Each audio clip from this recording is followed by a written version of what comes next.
So hi, this is Samit. Happy New Year to everybody. And I have Dr. Koenraad Elst again with me, and we are sitting at India Habitat Center in New Delhi on a cold, wintry day. And he was in India, and I couldn't let him go without meeting him and to pick his mind a little bit more. Given the setting, I'm not going to be able to do a normal two window podcast, but you will see Dr. Elst, and I will ask the questions from here. So, Dr. Elst, this is about Hindutva. Uh, there's a lot of controversy about the word Hindu, Hindutva. Mm. So, what are your views about what does it really mean? Yes. Okay, so there are Hindus who are adamant that the word Hindu is a Sanskrit word. It is not. There are related words like Indu, where from Indra.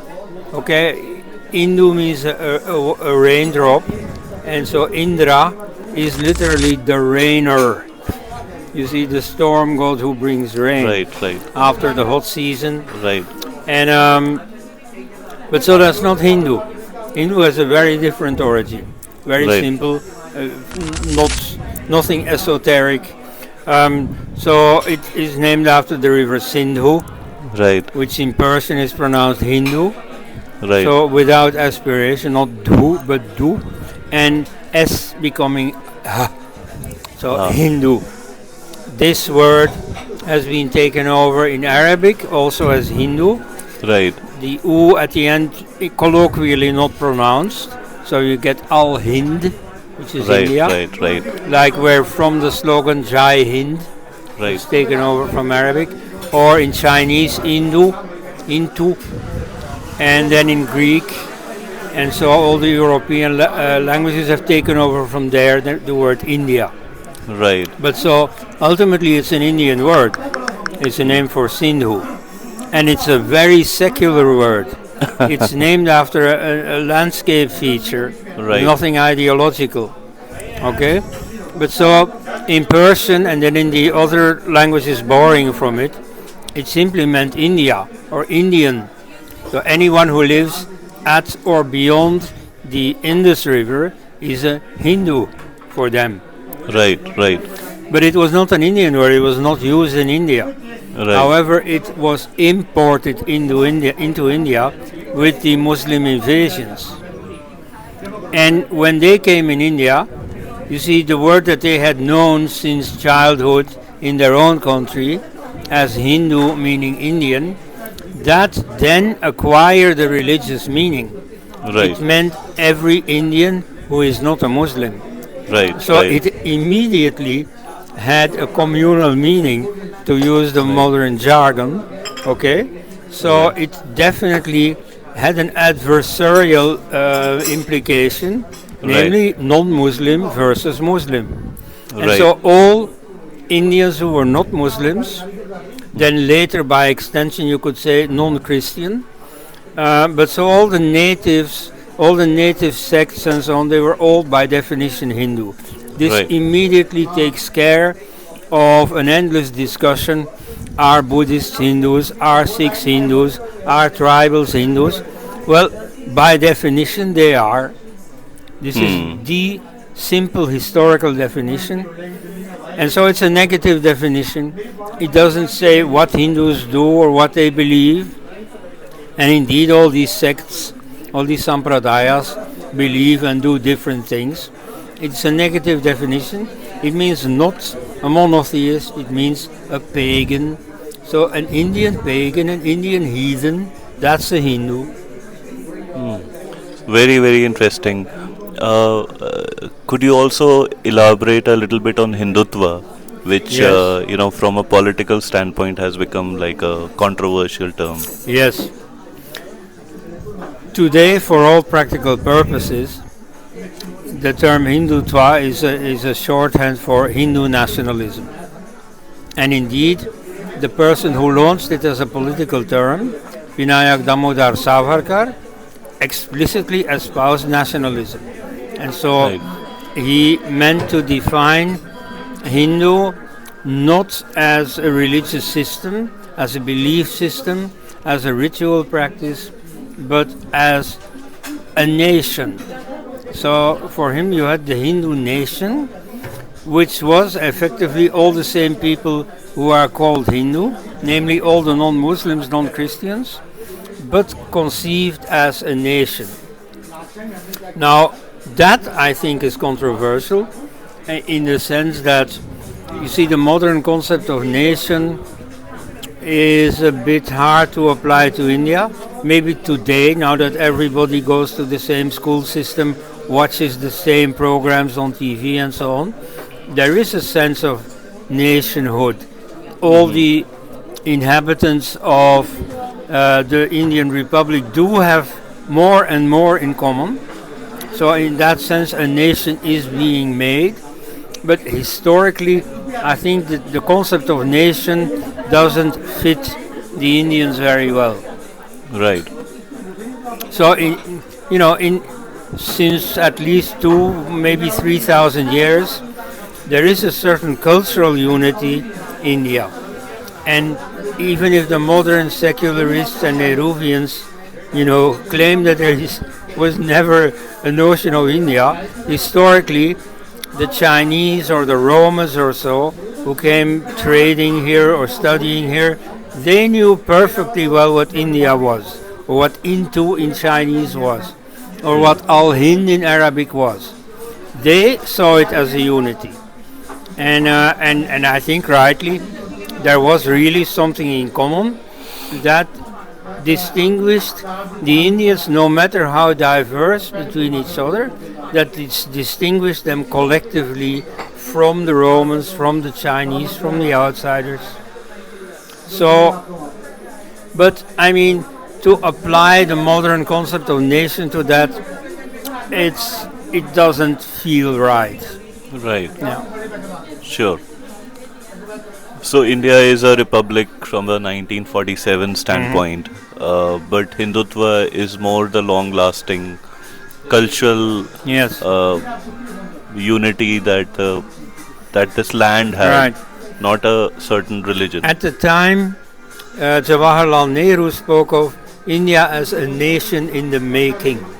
Right. So, on the one hand, that's not correct. India is an ancient nation. He also spoke of Mahatma Gandhi as the father of the nation. Right. This was a very un-Gandhian thing to say, because Gandhi himself saw himself as the son, the scion of an ancient civilization. He didn't think he was the father of anything. He wasn't new what he did. So, to say about Gandhi he was the father of the nation, that does him injustice. Nevertheless, the concept of a nation in the making does make sense. Namely, in that sense that Hindus, and Muslims and Christians, I mean, all the Indians today have a lot in common in the sense that they are citizens of the Indian Republic. And so that forges a national unity, much of which didn't exist before. Right. So in that sense, in this case, Nehru had a point. Sure. So we'll take our coffee break and then Yes. we'll continue. Okay. So we are back. So Dr. Elst, what are your views on Veer Savarkar? Do you think you mentioned he was a stout nationalist? Do you think he was also very cleverly, unjustly treated by the British? And was he really anti-Muslim, or was he pro-Hindu? I mean, where does the balance lie? Well, I don't know. Any writings in which he criticizes Islam. I mean, he has a problem with Muslim behavior, just like Ambedkar. In fact, Ambedkar was a far more fierce critic of Islam than any of the Hindutva leaders. Golwalkar and so on. You can't be saying that. It's political harakiri here. Yeah, well, still it is true. You see, you read Ambedkar's book, Pakistan or the partition of India, which was written immediately after the Lahore Resolution, in which the Muslim League in 1940 voted in favor of Pakistan. Okay? So Ambedkar took this and he said, well, actually, that's not a bad idea, because Hindus and Muslims can't live together. They always quarrel, and quite seriously, not just at the negotiation table. There are riots in the streets and so on. And so he said, well, yes, let's have a complete exchange of population. All the Muslims to Pakistan, all the non-Muslims to India. And then we won't have riots anymore and so on. And so if you look at what happened after 1947, first of all the partition violence, in which like at least 1 million people were killed, maybe 2 million. And then all the subsequent violence, like in East Pakistan, you had still several more waves of very sizable violence. You had 3 million people killed during the Bangladesh war in 71. You had all these riots. I mean, right now we're not used to riots anymore. Right. You know, I mean, now in like the farmer riots a few years ago, so there were a few people killed. Of course, it's still too many. But compared to the riots that took place, like under Indira Gandhi and so on, the Nelly riots and so on, with thousands of people killed, that was something else. So what Ambedkar proposed made sense. But so Nehru put his foot down, Gandhi put his foot down, and so it never happened. So we did get the partition violence and all the rest. Now, Savarkar didn't go that far. He and the whole Hindu Mahasabha wanted to keep the subcontinent together in one state. So, so on that, you see, Savarkar was not particularly communal. On the contrary. But so, yes, he was in favor of Hindus, which he conceived as a nation, not as a religion. He said it very explicitly, I don't mean a religion. You see, the religion, the Hindu religion, is something else than what I mean, namely the Hindu nation. So about that, you know, you can talk endlessly. But so, that is an understandable position, especially because it was the time of the freedom struggle. Right. And so then, you see, Western ideas of nationalism found an easy, you know, an eager audience in the entire third world. Right. Because, you know, in like if you study the freedom movement in Vietnam, for example, was led by people who had studied in France, who had taken over the ideas from there of nationalism and so on, and then applied that to their own situation. So, you see, I don't like the word nationalism too much, but, you know, if Indians use it, you know, you have to cut them some slack, because they don't mean anything aggressive, like in the world wars, where nationalism had the connotation of imperialism, of conquest and so on. You know, Indians didn't mean to harm anyone. They only wanted to get rid of the occupiers. So in that sense, you see, the word nationalism, when used in India, is rather harmless. Nevertheless, I think it is not a correct statement of the situation that Indians were facing. Right. But so you see, that is not that is not what I think controversial about Savarkar. Of course, he was treated rather fiercely by the British with his punishment in the Andaman penal colony. On the other hand, from the British viewpoint, well, he was not that special, because this Madan Lal, what's his name, Dhingra, the one who committed the murder of Curzon Wiley in London, he got the penalty for murder. Right.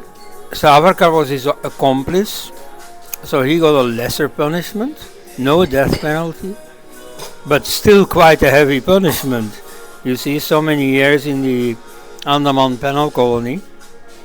So it was not like Gandhi and Nehru when they were imprisoned. They got I shall not say a five-star prison, but at any rate they got a far more comfortable regime than what befell Savarkar.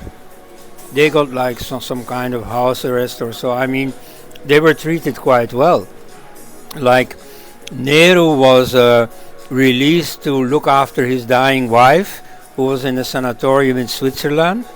Right. I mean, to let a prisoner leave the country, for family reasons, that's a privilege. You see, many prisoners can't look forward to that, and certainly not Savarkar. So you see, the people who say, "Oh yeah, he was a stooge of the British" and so on, they don't know what they're saying, or they Right. know it very well. Right. Right. Right. Agree. So, you mentioned Ambedkar when you were comparing his antipathy to Muslims Yes. compared to Veer Savarkar's. But today, right now, you cannot, because of the alliance of Dalits and Muslims Yes. that a lot of parties go after, Ambedkar is not to be seen as anti-Muslim, especially by the liberals. Yeah. From your understanding of his writings, where do you think he stood actually in terms of nationalism, Muslims and Hindus, Yes. and so on? Well, he was not a nationalist. He was a member of the Viceroy's Council, effectively the labor minister. And he said explicitly in the run-up to independence that he was against independence, that the British should stay. And he didn't trust the upper caste Hindus. So he was against conversion to Christianity or Islam. That much. That's also why he's, liked by the Hindu nationalists. But nevertheless, he was also against the upper caste Hindus, and so that's why he chose for conversion to Buddhism. So far, in all of Indian history, there did not exist such a thing as conversion to Buddhism. There were people who embraced Buddhism, Right. but they didn't break with anything. Right. You see, in Christianity, you have the notion of a clean break with what you prayed to before. And in fact, there's a classical case of King Clodovec or Clovis, who in Reims in France was baptized, was leaving paganism to become a Catholic. And so he was told by his baptism father, now burn what you worshipped and worship what you burned. So that's the Catholic notion of conversion. Now, to use the word conversion implies those Christian connotations or Islamic connotations, respectively, but this is being projected onto the Indian situation, which is totally different. Right. And in most countries, like you had many Romans who practiced the Roman religion, but also prayed to Isis from Egypt or to Mitra from Persia. And like today in Japan, if you take account of who espouses Buddhism or who espouses Shinto, you get a total count of almost twice the population of Japan, because everybody espouses both. Right. So to say conversion to Buddhism, that's a completely new Christian notion. That's not earlier than the British period. Anyway, so Ambedkar embraced Buddhism with his followers, and so that he explicitly did because he considered these foreign religions as a danger to India. And so he did not want his people to follow these foreign missionaries or foreign originated Muslim Dawa activists. So that's of course why the Hindu nationalists do not have much problems with Ambedkar.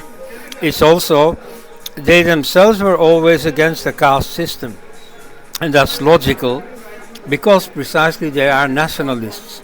You see, what nationalists always do is to take up the struggle with any other loyalties than the nation. Like the famous case of German nationalism meant German unification. So, you see, people till then hardly knew about the notion of Germany. What they knew was their own state of Saxony, Bavaria, the Rhineland and so on. And so they had local loyalties, like in the famous song, Deutschland über alles, Germany above everything. That doesn't mean Germany is superior to all other nations. No, what it means is higher than your loyalty to Bavaria should be your loyalty to Germany. Right. Okay? So down with all these other loyalties in favor of the national loyalty. So in India you get the same thing. The RSS and such organizations, they want to unite the castes. Put the Indian identity before any caste or language or so loyalties. So that's the logical nationalist viewpoint. Now, of course, you have many Hindus who accept these nationalist movements, starting with the Hindu Mahasabha, co-founded by Pandit Madan Mohan Malaviya, Right. by Swami Shraddhanand, were perfectly fine Hindu people, but so they were strongly against caste in the beginning. Like Swami Shraddhananda was a strong campaigner against caste. He was from the Arya Samaj, which in total was against caste. They said the Vedas have no caste. If we want to be real Hindus, we have to go back to the Vedas and drop caste. Right. It's a post-Vedic institution. Now, nevertheless, you see, many Hindus who were caste conscious and who wanted caste to remain saw that, well, you see, if we want to support the Hindu cause, the Hindu Mahasabha, later the RSS, Jan Sangh, is the only game in town. So we have to tolerate their anti-caste stance, but we can act as a dead weight and make sure that they can't go too far in this anti-caste campaigning. So retain caste, but at the same time espouse the anti-caste cause, like Gandhi. Right. Gandhi stood against caste. Some people say not consequent, not well enough, okay. But you see, his name in India was especially as an anti-caste campaigner. And so many Congress people, many of his followers, played the game, acted like they were anti-caste, but secretly continued caste very much. So that, of course, you could accuse the BJP and so on, all the Hindu forces of. So it's a bit of both. You see, the anti-caste stand is genuine, yet at the same time many people still smuggle to to import elements of caste into this party or this movement. But not enough to really stand against Ambedkar. There are some Orthodox Hindus who really disparage Ambedkar left and right. You see, if you look on social media, where people speak their mind more easily than in a face-to-face conversation, you can see that they strongly oppose Ambedkar. Right. So those voices are still there. But so in the Hindu movement as a whole, there is a rather strong pro-Ambedkar tendency. So in terms of religion, you see there are some points where they really can get along with him, and especially under Modi, who is himself of an OBC background, there is also a strong wing in favor of, the downtrodden. That's a term that Modi himself used when he gave the Bharat Ratna to an old RSS fellow, Nanaji Deshmukh, 2019, I think. Right. So you see, he explained why this fellow is being awarded the Bharat Ratna. So he said, he was a great crusader for the downtrodden. He doesn't mention Hindu anywhere. The downtrodden, that's what counts.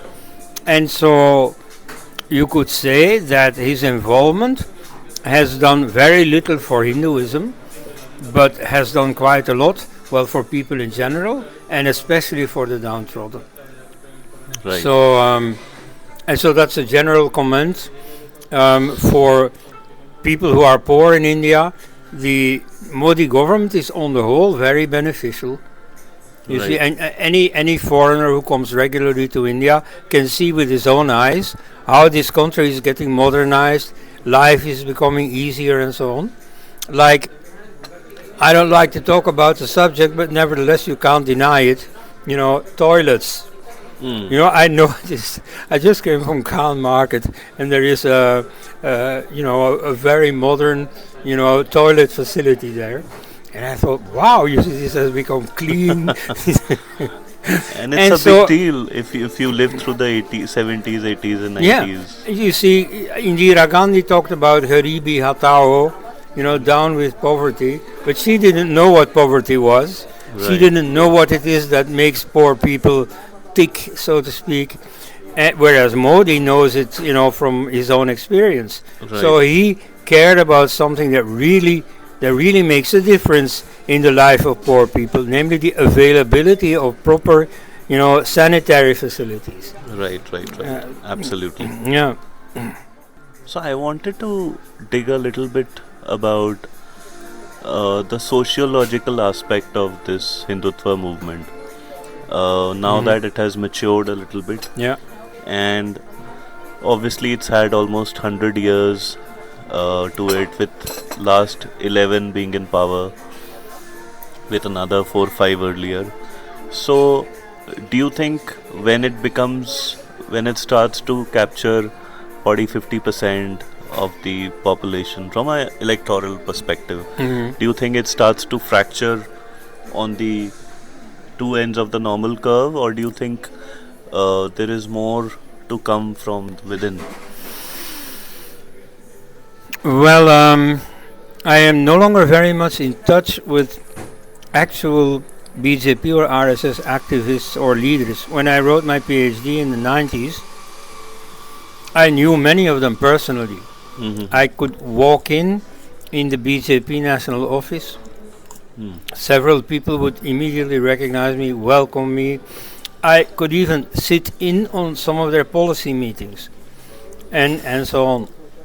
Because, of course, I had written this book about, in favor of the Hindu stand in the Ayodhya controversy.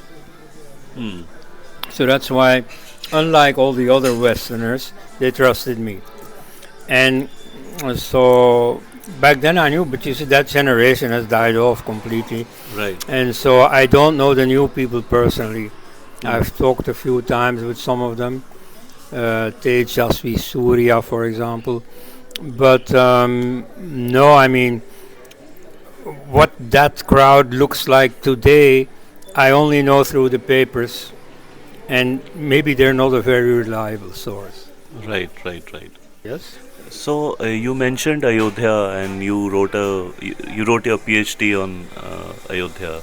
Well, I wrote something else about Ayodhya. Then I wrote my PhD about the political Hindu movement. Right.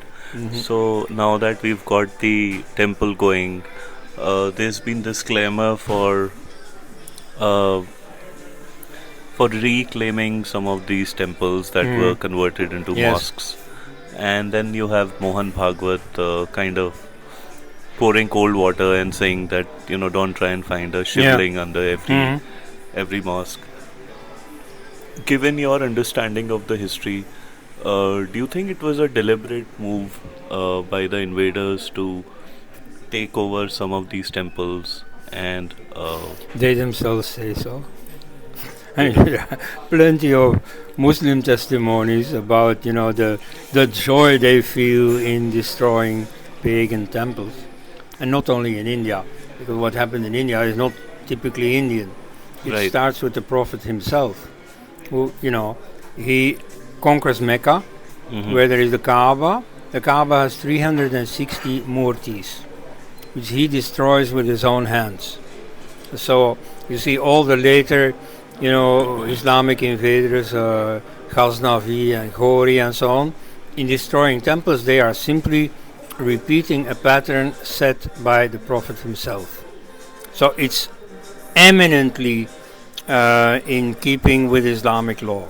You see, the criterion in Islamic law for whether something is good or bad is, does it follow the example of the Prophet? Great. So that explains the fact that a lot of such murtis and whatever Yes. ruins are being found, Yes. and there is a clamor for reclamation of these places. Do you see a resurgence of some sort of a unity between these two polar opposites? Well, in fact, I'll first answer your last question further. You see, what Mohan Bhagwat says is, don't look for, Hindu presence underneath all the mosques. Now, I don't like the element of appeasement in what he says. On the other hand, I entirely agree with his advice. You see, we now have a few symbolic items. Ayodhya has already been Hinduized again. Kashi Vishwanath is going in that direction. On Mathura, there is also a court case ongoing which also seems to go in the right direction, or at least in the Hindu direction, whether you consider that right or not. But so, just like the VHP in, let's say, 1990, I still think that those three places, being very symbolic, very prominent, ought to be enough for now. So, all these other places, they will come back one day, namely the day that Muslims revert to their native religion. And maybe some people think that that's not realistic. Well, I think it is going to happen someday. I probably won't live to see it. Nevertheless, what I do see is that there is a great amount of apostasy from Islam. And I mean, many people don't know.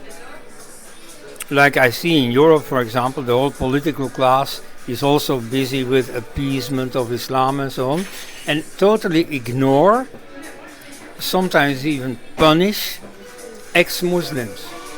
Whereas there are more and more and more ex-Muslims, not just in a place where they are totally exposed to non-Muslim culture, like in Europe or potentially India, but especially in the Arab countries.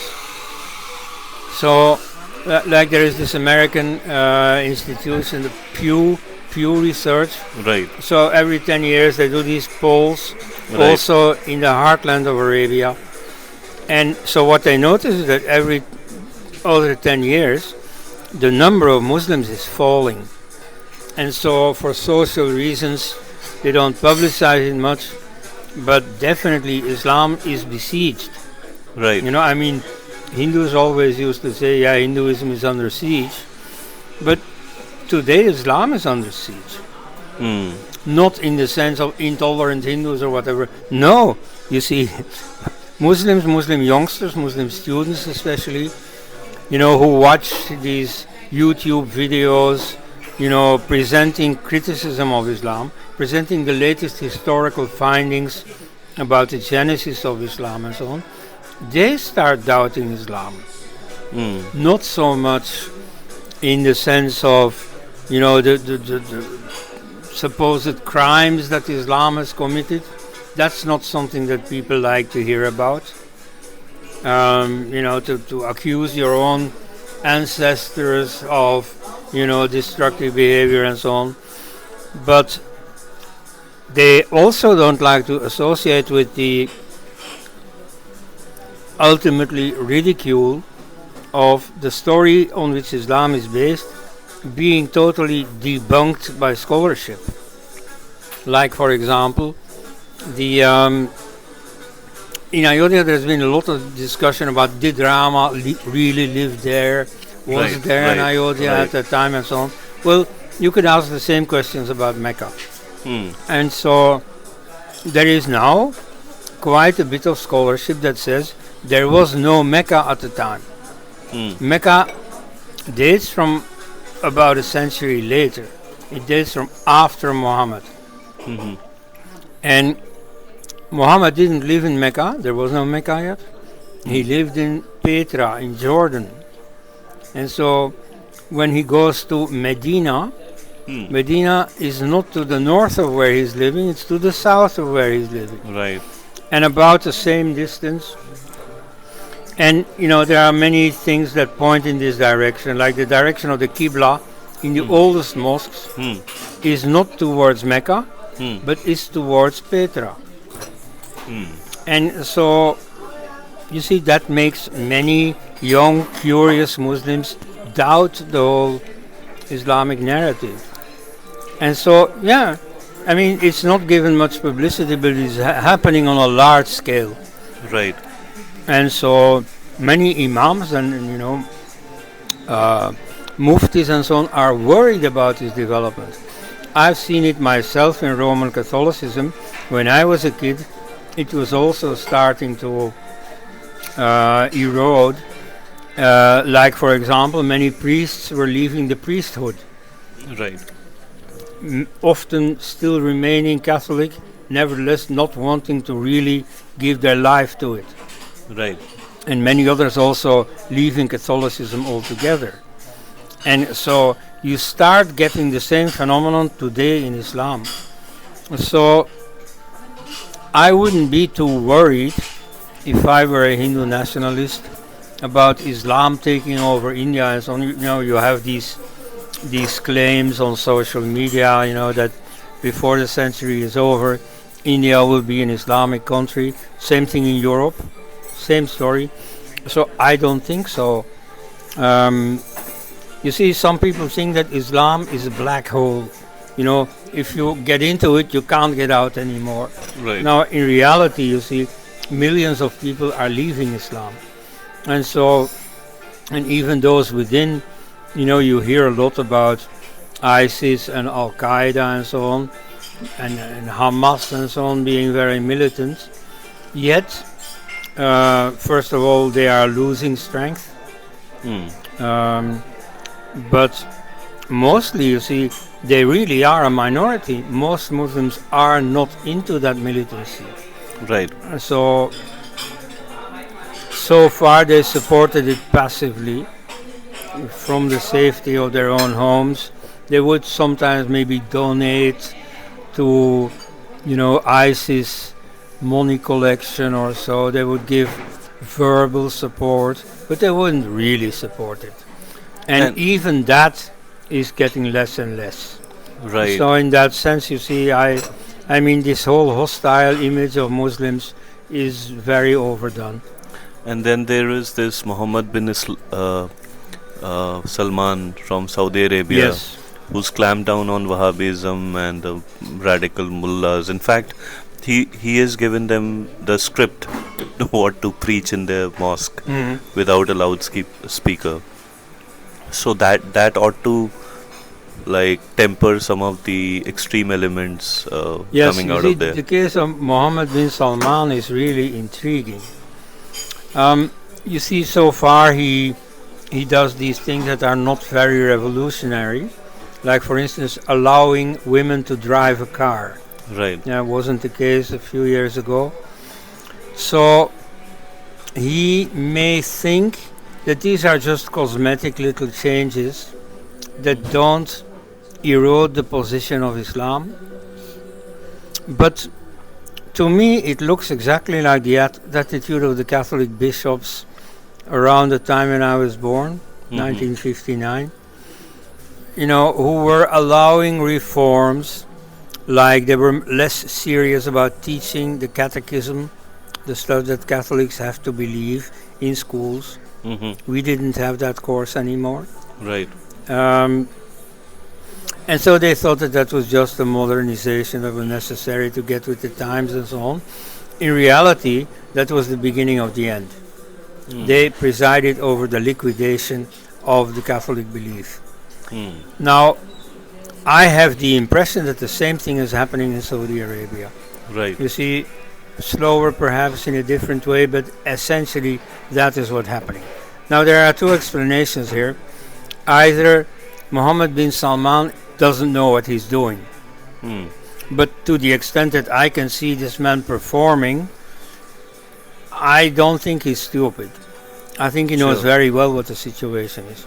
And he is quite well informed about these scholarly innovations and so on.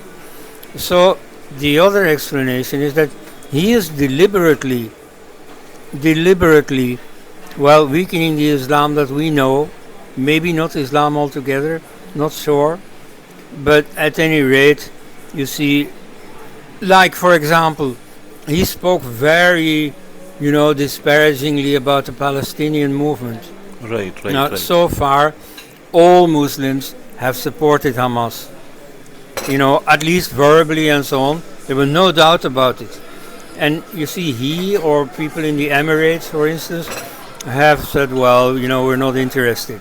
Right. And so you see right now, all the Muslims in any country who have some grievance, who are up in arms against anything, some local problem, nevertheless they utter solidarity with the Palestinians. Whereas the Muslims who are in a good situation, like in the Emirates or in Saudi Arabia, they are not concerned. Right. And so you do see a big change in mentality among the Muslim population. Right. And Right. so I think that there, without giving too much publicity to it, Mohammed bin Salman is very much with that movement and steering it to some extent. Great. So with this, I thank you so much, Dr. Elst, for your words and your time today. Yeah. And we'll come back to you again soon with another a deeper dive into some of these things. All right. So thank you very much and have a nice day and have a safe flight back home. My pleasure. Thank you.